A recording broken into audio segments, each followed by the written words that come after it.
Yeah, good morning, guys. Just want to give you a quick update as to where we are and what's happening. Show you some of the stuff that's being set out right now.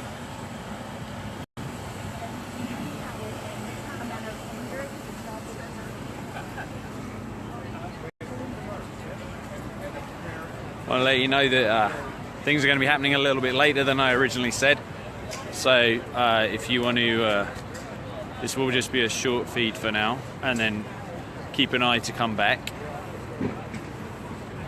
But there's a lot of stuff already happening.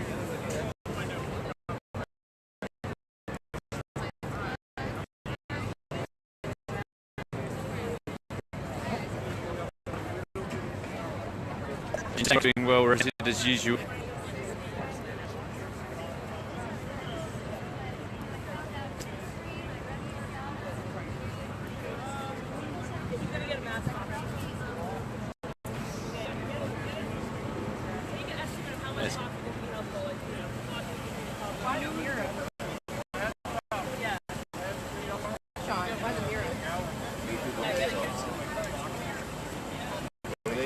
Yeah, we'll get as much coffee as we can. Angie needs a partner.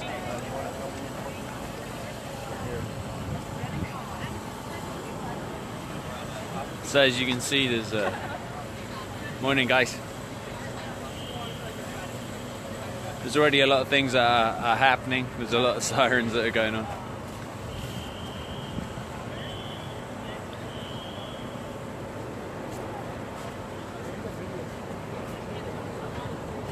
Yeah, absolutely free Leonard Peltier. Hey Fer, glad you could join from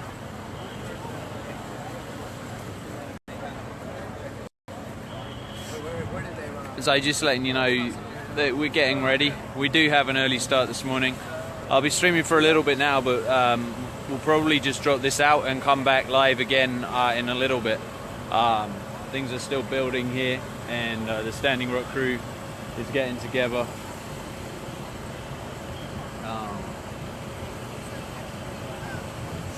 So it's great to see people joining so early, and I would ask you do subscribe and make sure you come back. I don't think I'm going to just keep streaming for now, but this is part of the, I'll just show you the tent that's here. Woo.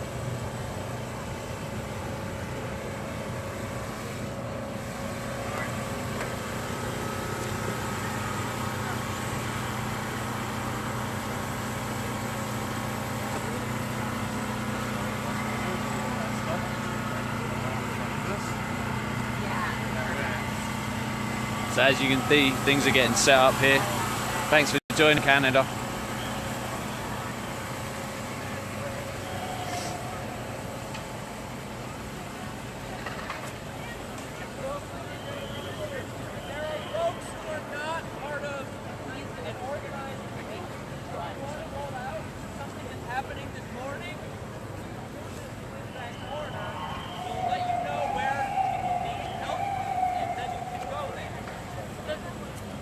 Does not apply to water protectors. We're staying here.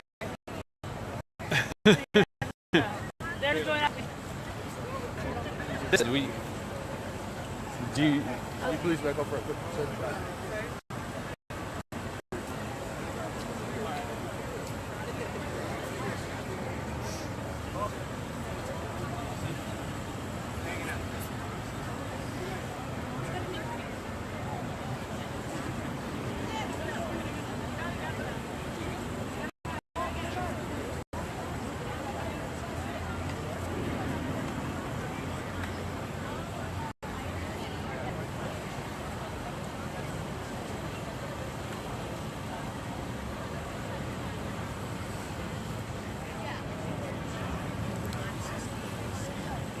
Hey Australia, thank you for joining. No, we're streaming. Yeah.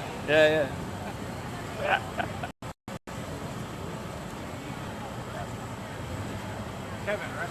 Yeah. Ryan. We met once. Up at Standing Rock.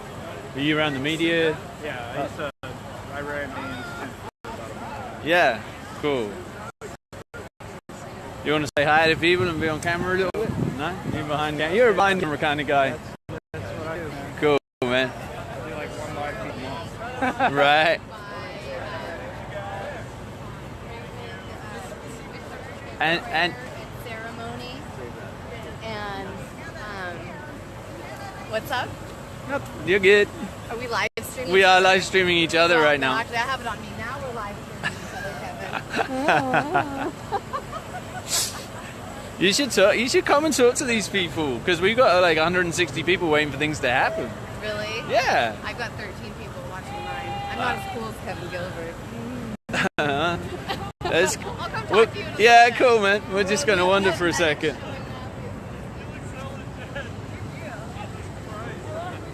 So just to show you, it's kind of crazy. Like, I've not been down in DC before, but this is kind of some of the stuff that's down here. You know, various like lines of police, all the roads closed, RVs and stuff. But this is all shaping up.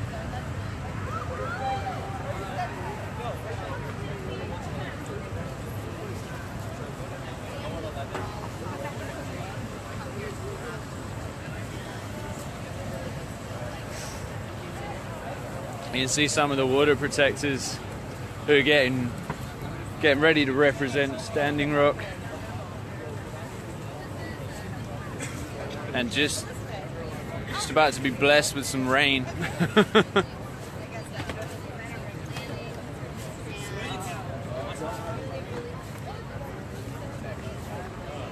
Yeah, super high security here in DC for sure.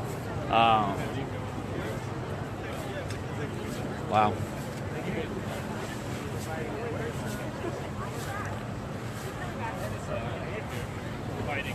So for those that didn't see it last night, there was an amazing round dance outside of the Oklahoma State Club dinner, which was sponsored by some of the biggest contributors to Energy Transfer Partners.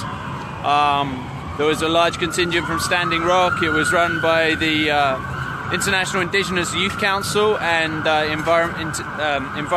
Indigenous Environmental Network. And Dallas Goldtooth was there. Candy Mossett was there speaking. There was Raymond Kingfisher from Seattle. So there's a lot of people from Standing Rock here representing. And shortly there's going to be more representation for Standing Rock. So do stay with that.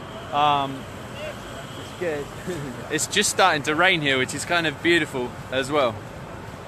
So you see some of the signs for representing Standing Rock.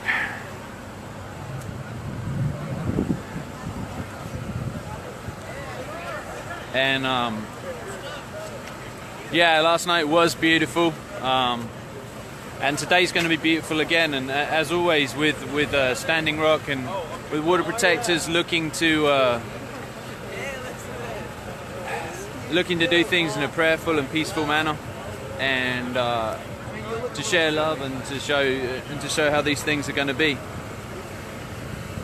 I'll show you. This is building slowly around here. I'm going to just keep live streaming for now. It may be a little while before there's a move out from here, so let me switch the camera around, because we can always download this and cut this later.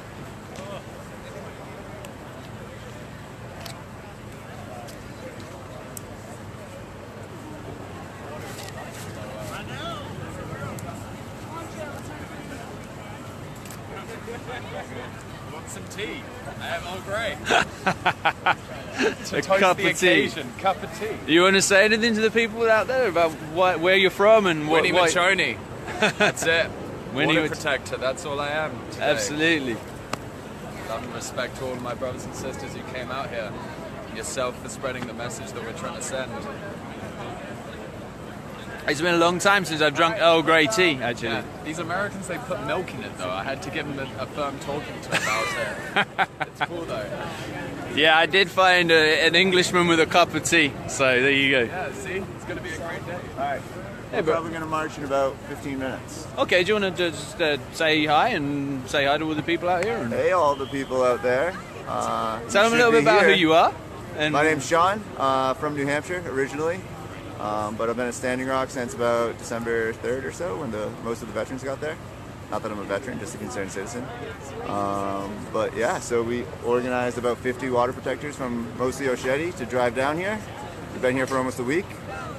We did a lot of planning, so hopefully something happens. We got some big plans, but we have some contingency plans as well. So we're gonna go see what we can accomplish, and then I hope you guys are watching. So Thanks, we'll Sean. see ya. Thank you. All of us do you need medics? Because medical dispatch, I can talk. So they need medics at the Feminist Street block. Okay. There's pepper spray that they're using. Right now, already. Okay, let me call medical dispatch. Will you stand next to me for a second? Already with pepper spray. Thank you. So apparently already the pepper spray is out. What? Hey, sorry, this is important. Give me a second. Feels like home. Yeah. So putting on this tripod seemed like a good idea, and now I'm deciding if it was, because this tripod's kind of making it rather heavy on the arm. I could. Screw that out. Does that screw off though? It's screwed off on this. I know what I can do. Yeah, I mean, I can.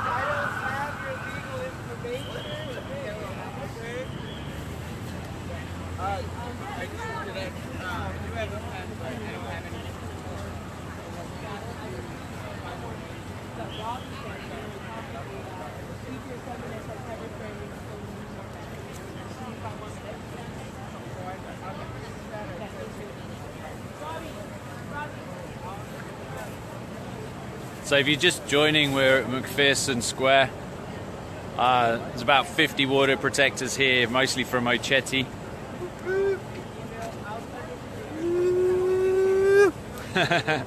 And Hey, Kevin. hey, Angie, is it a good time? Oh, let's show this beautiful, beautiful tattoo. Beautiful. That is lovely. Mini Wachone. Angie, do you want to talk a little bit about Standing Rock and what happened up there while we're kind of killing some time here while things are building? We could. Yeah. Should we? Let's find a comfortable spot. Yeah, let's find a comfortable spot and we're going to go and talk with Angie. This looks like a comfortable spot. Looks lovely. Let's see if I can put this down and flip the camera around and all that good stuff. Come on, camera. Alright, so just bear with me as I figure out how to put this tripod down. And because it's kind of heavy on my arm. Good morning, everybody. So, whoop. Diddly diddly dee. We're just doing some adjustments. Alright, here we go. That'll work. So, while we're waiting for everything to form up with the water protectors from Osheti Sakuin, I'm here with Angie. Angie, we met at Standing Rock, and I always wanted to do a live stream and talk to her about what happened because she was there up in October 27th, Yeah. which was the day that they cleared the North Camp. And wanted to ask you about your experience that day and talk a little bit about what happened for you. Yeah. So, where do I start on that one? Start at the beginning. When did you get up to Standing Rock? Okay. I arrived in Standing Rock early October. So I went up there with my friend Melissa, who we went out there together, and we were really just going to go see what was going on as far as what a native-led spiritual movement looked like. You know, I was looking to understand more about how like ceremony and ritual is used in healing for mental health, because I'm a mental health worker. Right. So that was my interest, and that was my curiosity, and I was hoping to learn a few things that way. So you got up there, and there was the Medic Healers Council up there, which I know that you were involved with. Talk a little bit about getting involved with that and how that worked. Well, I mean, so I don't know. You just jump in and you start doing. I mean, there's a lot of opportunities, but most of the work at camp is kind of one-on-one with people as things arise, as symptoms come up with people. So it's any time of day, any time of night, you know, when people are are experiencing it. And you know, many things can be triggering at camp. If it's just the helicopters, the surveillance, the stress, watching your friends be brutalized. I mean, post-traumatic stress disorder is prevalent because of the experiences at camp and what the militarized police is bringing. I mean, it's truly psychological warfare in that we're being constantly surveyed, planes flying over, helicopters flying over. There's people coming into camp without good intentions that are infiltrators. That's a reality. So to live in a space where that's a reality, that affects you. That affects you. It affects your trust. It affects your well-being, because you are constantly in a state of hypervigilance. And so that's what being in a war zone is it kind of elevates or activates your central nervous system and your sympathetic nervous system, and you stay in that flight and fight mode. And that's why Standing Rock is truly a war zone in that sense, and especially after things like, I mean, the two most aggressive actions so far as people being hurt en masse are October 27th, the day they raided the North Camp, and then November 20th, the night of the Backwater Bridge, when the police assaulted everyone with the water cannons. Well, I wasn't there for the 27th. I had a lot of friends that were there, and I saw a lot from outside what happened. But for someone that was actually there, can you kind of share your experience and kind of what happened on that day and what your involvement was? Kind of take us through a little bit of what happened. Well, I was planning on building a tarpy with Paul Wagner, who's a man who's in charge of the tarpy project from Seattle. Yep. And all of a sudden, it was like, okay, there's a huge line of militarized police up at the North Camp, and they're coming through. So we went up there, and I drove my car up there and saw just a huge line of police officers with huge militarized vehicles with like the LRAD sound weapon attached to it, and all sorts of things. And they were just coming closer towards Ochedi. And I couldn't believe it, because around me there were Native people being thrown to the ground, people being handcuffed aggressively, being sprayed in the face with pepper spray, and things just escalated. And it's fascinating because it's all about the narrative. And you know, the truth of what I witnessed is completely different to the false narrative that's been created by Morton County Police Department. And that's what I find the most fascinating thing, is that how there's these opposing realities and narratives. So what I saw was the brutalization of Native Americans on their own treaty land. So for me, in my heart, I had to go up there and say, don't do this. Do not, like, we have women back here, we have children, we have elders, we have people that, you know, like, you need to respect this and understand that this is their treaty land, you know. These women are here because they care for the water. That's Native American women's role within the family is carrying the water and to bring that to the family. So women protect the water, and that's what they bring. That's part of their history. That's part of everything, and the spirituality, all of it. So it's a sacred thing. So that's why this is really a female-led movement in that sense. So I saw people that I'd become close with being brutalized, and you know, what do you do in that point besides just walk up there and say, you don't have to do this. So I was asking officers not to use pepper spray, to not use their batons and that sort of thing, and probably not very effective for the most part, but maybe a little bit. But what can you do when you see people being brutalized? Right. And what kind of response did you get from officers with that, if any at all? Because I would look them right in their eyes and say, like, you have kind eyes. I know you don't want to do this today. You can go home to your wife tonight and tell her that you can't do this anymore and that you're going to make an exit strategy. So figure that out. And you could see them, and I had a couple of people saying, ma'am, I don't want to use this pepper spray today, but they need to move south. And they didn't end up really using the pepper spray on that prayer circle, you know, because there became this dialogue around it from a lot of people showing up and saying, please, we're here to witness, we're here to stand, you don't need to do this. And I think that that is the same thing that kind of happened on Thanksgiving. So many people showed up just to stand and witness, just to stand there, to know that you're on the right side of history and witness. But what happened on October 27th was completely a war zone. It was completely a disaster. I mean, they used pepper spray, they used the LRAD sound weapon, they used rubber bullets, they used tasers. What else did they use? CS gas, I think. I mean, Yeah. they use lots and lots of different things. A lot of things that are considered non-lethal weapons. Right. So, but what with all that was going on, and you went up to the front line, and you were talking. How did that work for you? What happened that day for you?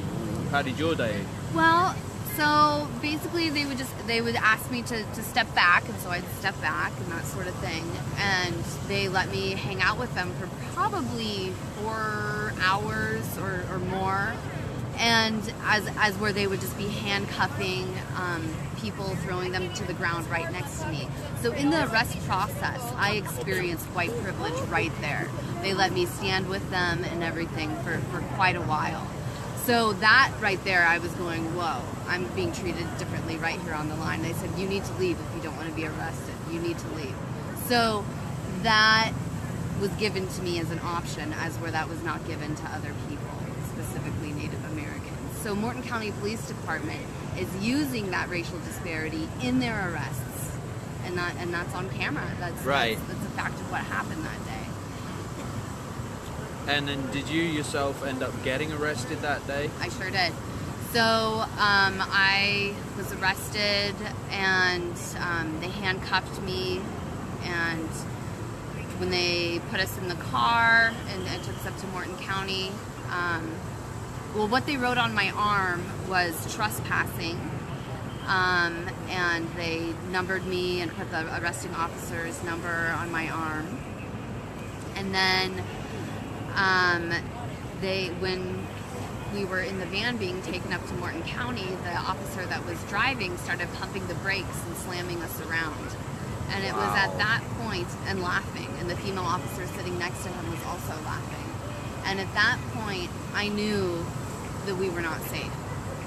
I mean, I already knew that from seeing how that they were treating a white person different than Native people there on the ground. But once they started slamming us around when we were handcuffed behind our backs, and then our heads were hitting the seat and that sort of thing, that's when I knew that we were in for it. So got there to Morton County Police Department, and they had the detainment cages set up, and those are, you know, what everyone's referring to as dog cages, and they were 8 by 20 feet, and if you can imagine 34 people packed into an 8 by 20 feet space, that's where they kept us. I was in there for maybe like 6 or 7 hours. Some women I hear were in there for a full 12 hours before they got transported out to the different facilities.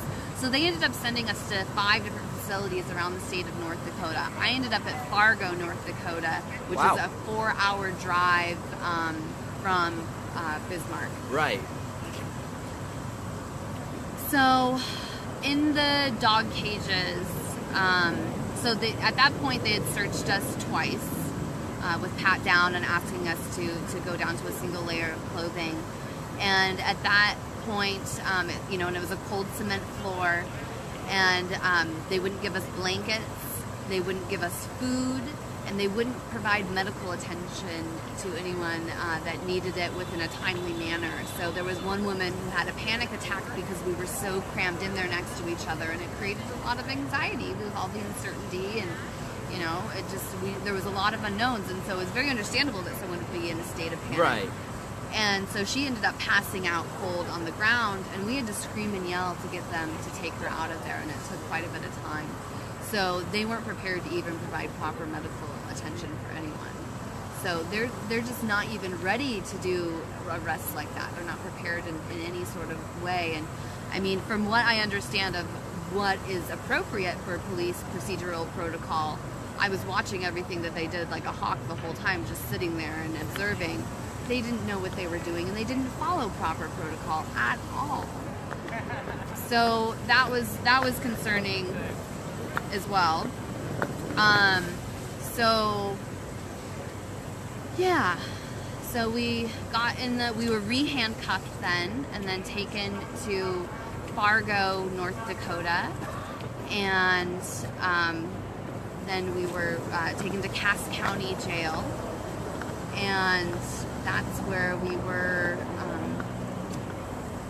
So that's where we stayed for 3 days. You spent 3 days in jail? 3 days. Okay. So, and like I said, so they let us sleep for 2 hours. This was like 4 a.m. I think I was arrested at like 1 p.m. So this was 4 a.m. Then they let us sleep for 2 hours, and they said, knock, knock, get up. It is time to take a shower. And I said, no, I'd rather not take a shower. I'm good, because I knew I wanted to keep the numbering on my arm. Right, and show some evidence. And just to show that's kind of what they're doing as far as a dehumanization tactic, and I think it's part of psychological warfare. But so they had us take showers and strip search us. So at that point, we had to get naked, go into the shower with a female officer. We had to squat down all the way and cough. So, and then held for 3 days. So not long after that, the same day, we were told that our charges had come up, and we were to go to the counter and see what they were.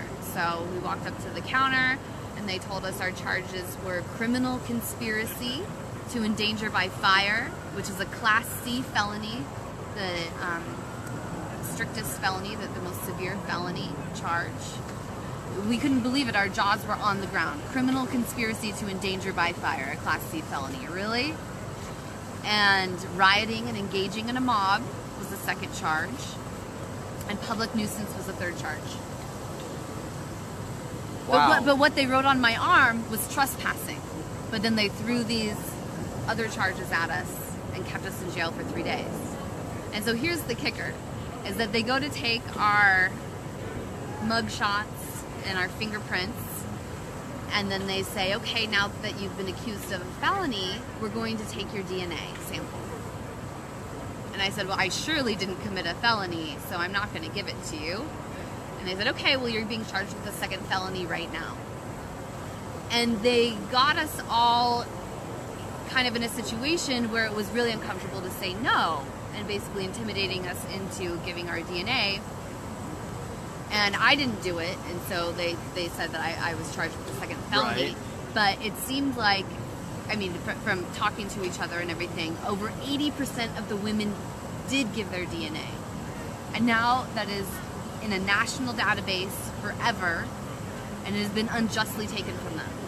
So what happened with those charges? Did those charges stand for the felony charges right now at this point? No. So they have now, as of, I think, November 23rd, I think, is when they dropped the felony charge.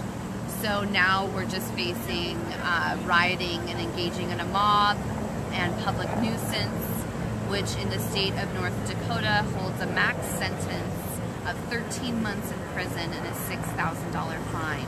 So if I plead not guilty and refuse to plea bargain, I could be facing up to 13 months in prison and a $6,000 fine. Wow, that's crazy. I want to talk more about this with you. I know we're going to spend some more time together, and probably we'll come back on this live stream in a little bit.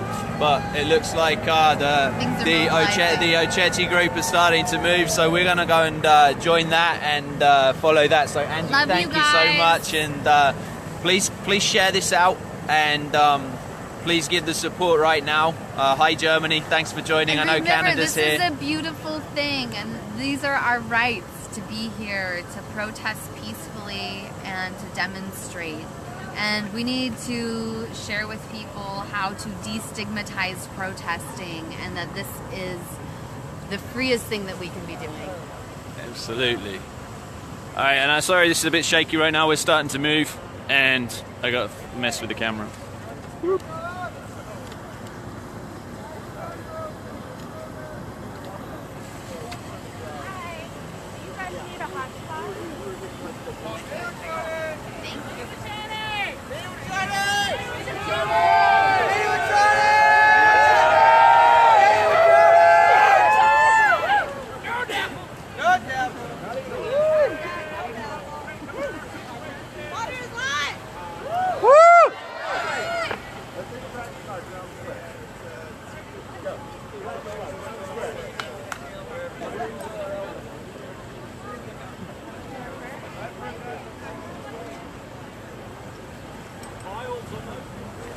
Right.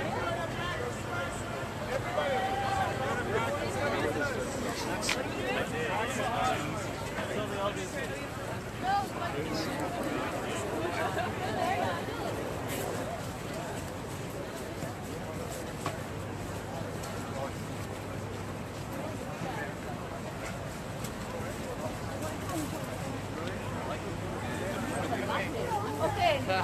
All signs too cool. That's really cool. No, actually. But I wish I was after.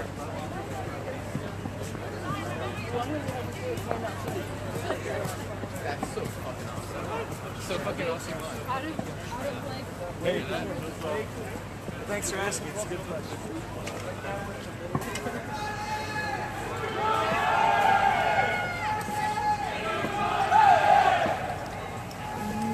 Hey, sweetie. Water is life!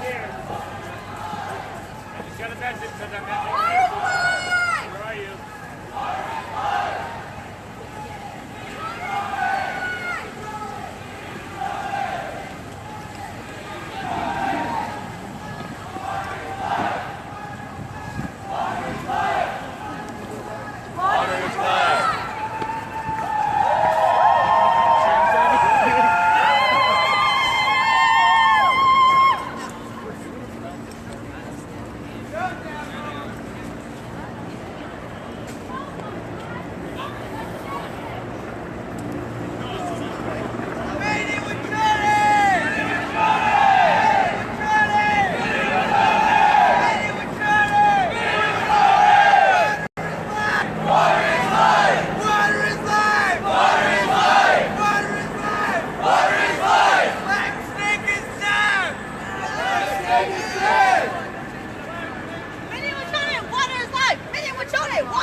Absolutely peaceful, always peaceful.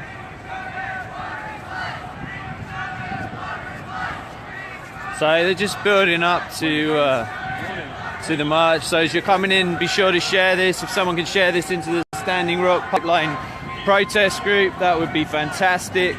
If you can share it into the other Standing Rock groups, that would be amazing. We're going to be following this for quite a little while, so if you can keep sharing this out, liking it and commenting on it.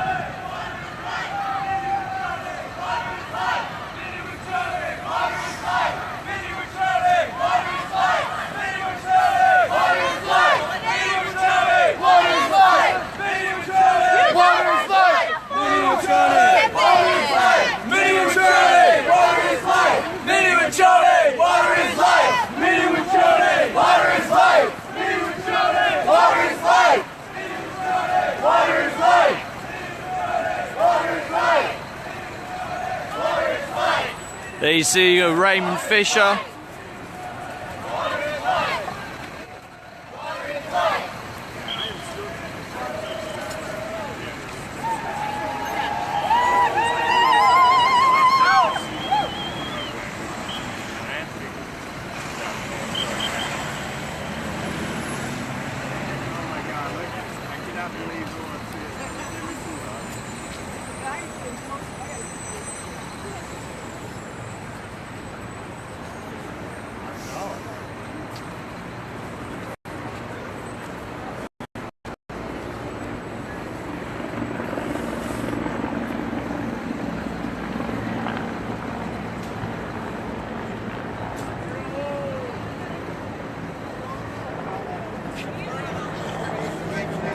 I wish this was smell-o-vision because you could smell the burning sage, which is amazing right now.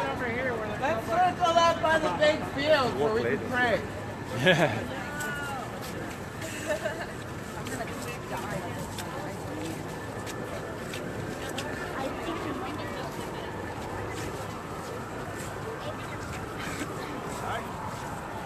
Let's circle up.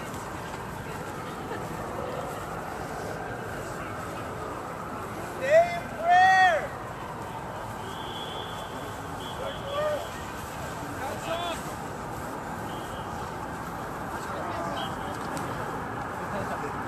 Is it okay to stream the prayer or not, Ruben? It's okay. I'm just going to say a brief prayer and stuff, and And it's o- encouraging prayer, protection.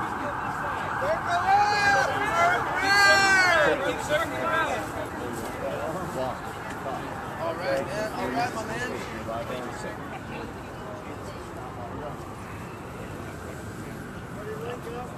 Link up if you want.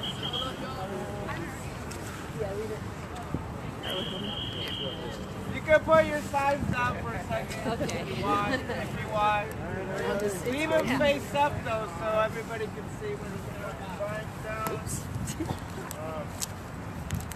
We're just gonna be here, kind of brief you guys. I'm Ray Kingfisher. Laser Montana. And Seattle.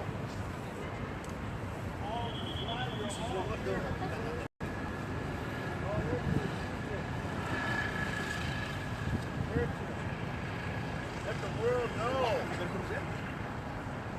how important that water is to each and every one of us. Our future generation.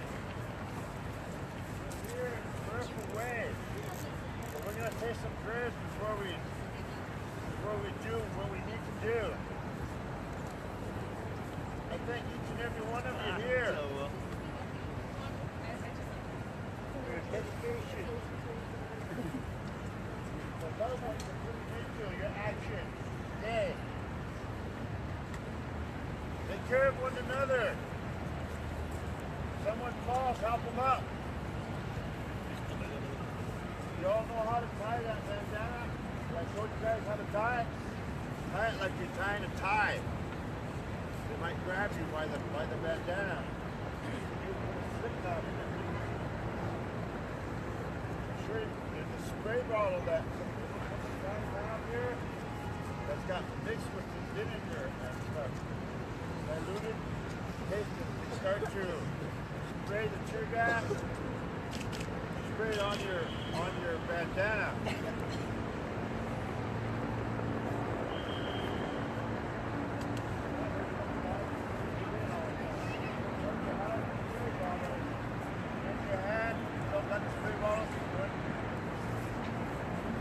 Ray Kingfisher.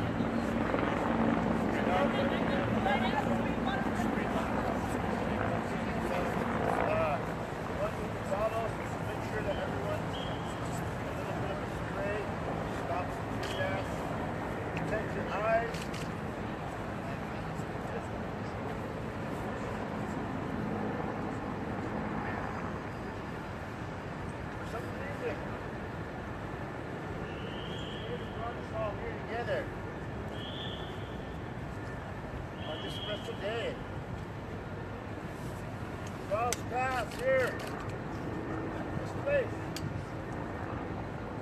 Help defend our water protectors in Standing Rock. Standing Rock! Standing Rock!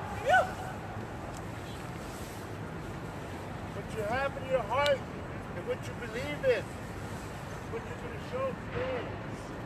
Some of you might get hurt, some of you might have to go to jail. But this is what you're here for. You're here to protect us because we're going to go there and I'm going to be praying over there. You need to protect. Each and every one of us need to protect each other because we're here to deliver a message. We're going to wait for a little while until more people gather up over in that area where we're going. There's already been some action going on over there. Morning. haven't got in as far as we're going to go. You guys, I know what you're doing. Fight one another. Watch over each other. Especially that main line. Take care of each other. Watch them. You're going to be tied up hard and fast. They're going to need help. Raiders walked over us. Brought us here. Be here on special times. We're here to protect the water and defend the land for our future generations. Not only Native people, but for all people. People of all colors. We're all equal. Men and women. We all drink the water. Protect that water. With our hearts, our minds, and our spirits. We're here to do work. We're here to deliver a message. The ancestors are with us, watching over us. This is what brought us here. Go out and we're going to do what we need to do. Putting our lives on the line.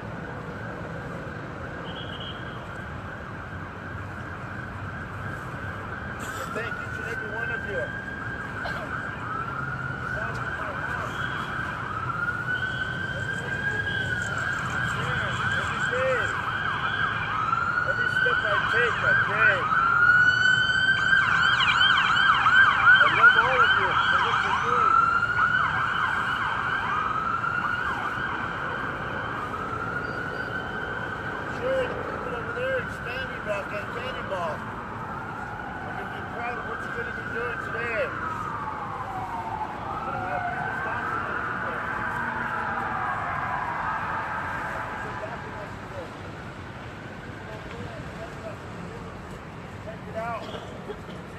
Are doing, and that's more encouragement for the people on the front lines. This is what we need to do. It will show our solidarity here in this capital city, where we can be noticed by the media. Hopefully we'll make some good enough records down there that there will be some media down there.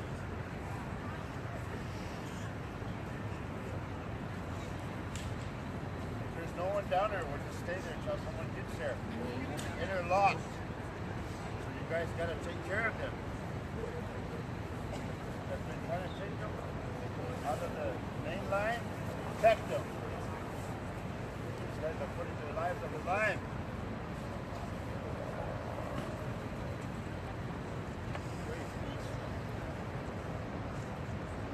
Well, you know the direction here? Which way is east?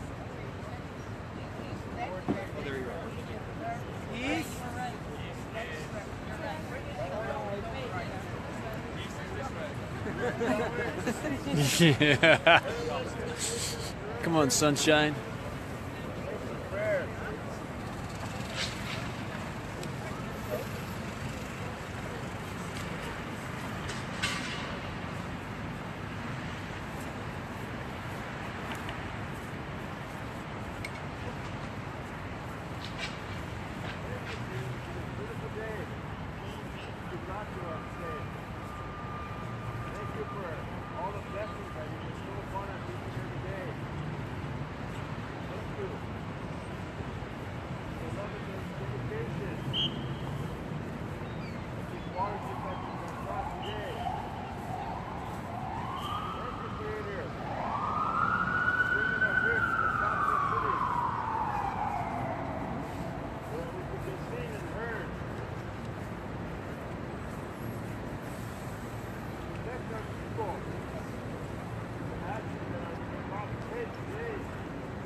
do. You think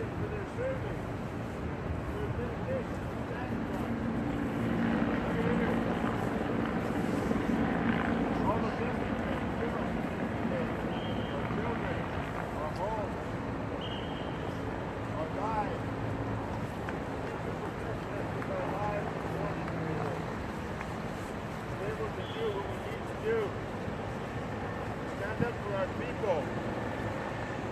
Stand up for the human race. Be able to stand up for the animals. Be able to stand up for the plants. The creator. Standing up. The animals that live in the ocean, in the sea. Standing up for Mother Earth, creator. Thank you for giving us some lives. Thank you for that rain, creator. Earth and Mother Earth. Take care of each and every one of us here, Mother Earth. Take care of our families, our sons and our daughters, our parents, all the people that went before us, who brought us here to this point. Thank you, creator. Go in this special way, creator. We thank you for protecting us. Protecting each and every one of us here. In this circle. And our families.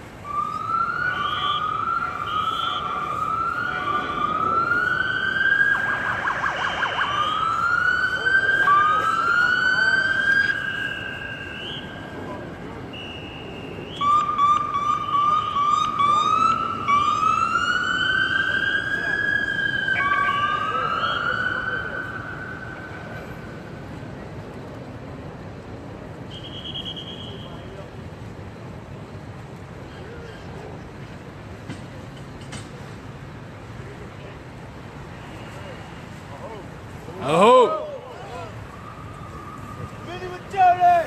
War and life!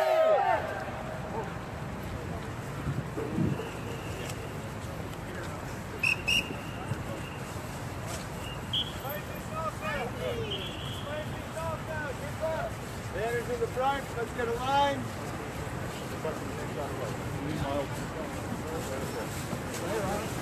Well, it's also up close, please.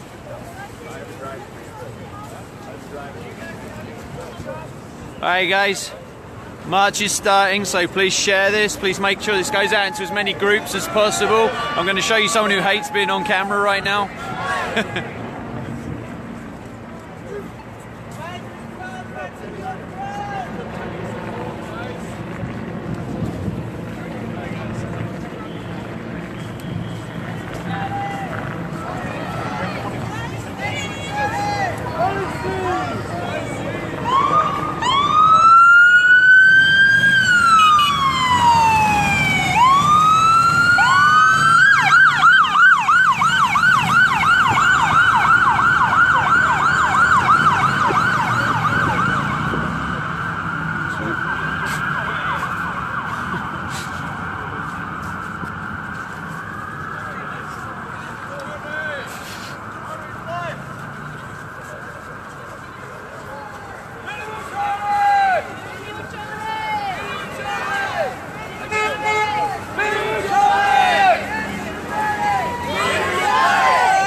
I stand with Standing Rock correctly.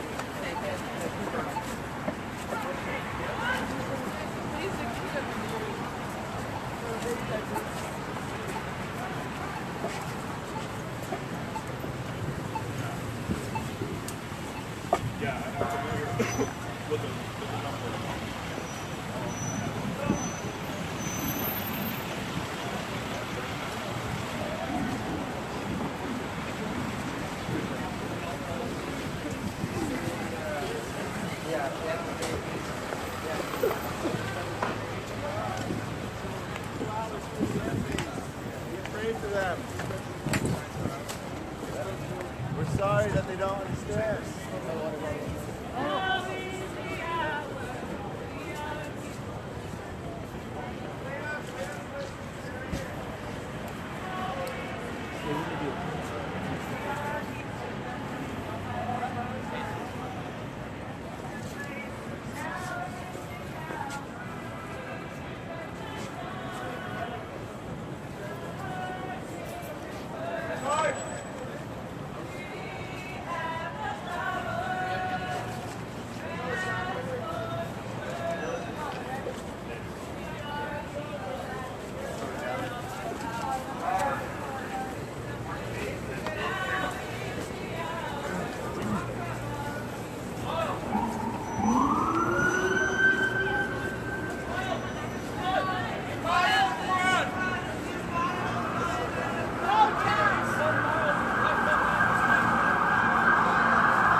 Wachone, water is life.